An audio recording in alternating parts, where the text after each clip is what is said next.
యేసు ప్రభుల వారు వచ్చినప్పుడు ఖచ్చితంగా ప్రభు నేను తీసుకెళ్ళిపోతాడు. విడిది గదిలో ఉన్న పెళ్లి కుమార్తెకు ఉండవలసిన లక్షణాలు: సమరయ స్త్రీ వలె పాపం పూర్తిగా కడగబడి ఉండాలి.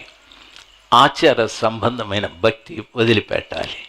మూడవది, నీ రహస్య పాపాలు వదిలిపెట్టి ఉండాలి. నాలుగవది, ఆయన రక్తము నీవు త్రాగి నీ చెడు రక్తం ఆయనకి ఇవ్వాలి. ఈ 4 కార్యాలు నీ జీవితంలో జరిగితే ఆ విడిది గదిలో మీ సంఘంలో నువ్వు పెళ్లి కుమార్తె గుంపుకు చేరిన వ్యక్తివి.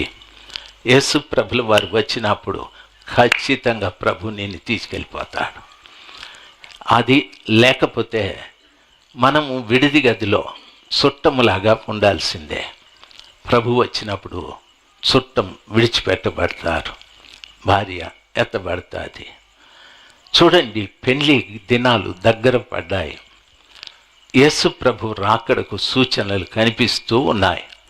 రాజ్యం మీదికి రాజ్యము, ప్రజల మీదికి ప్రజలు, అక్కడక్కడ భూకంపాలు, కరువులు ఎన్నో జరుగుతూ ఉన్నాయి.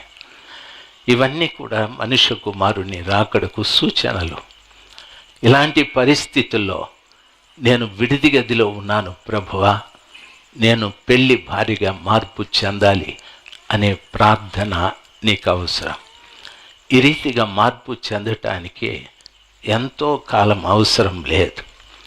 ఏది నీ జీవితంలో తప్పు ఉందో అది ప్రభు పాదాల చెంత మనస్ఫూర్తిగా క్షమాపణ అడిగితే క్షణంలో ఆ కృపగల దేవుడు క్షమించి నిన్ను ఆ కృపగల దేవుడు పెళ్లి భార్య గుంపులో చేర్చుకుంటాడు. మగ బిడ్డలు కూడా ఆలోచించాలి.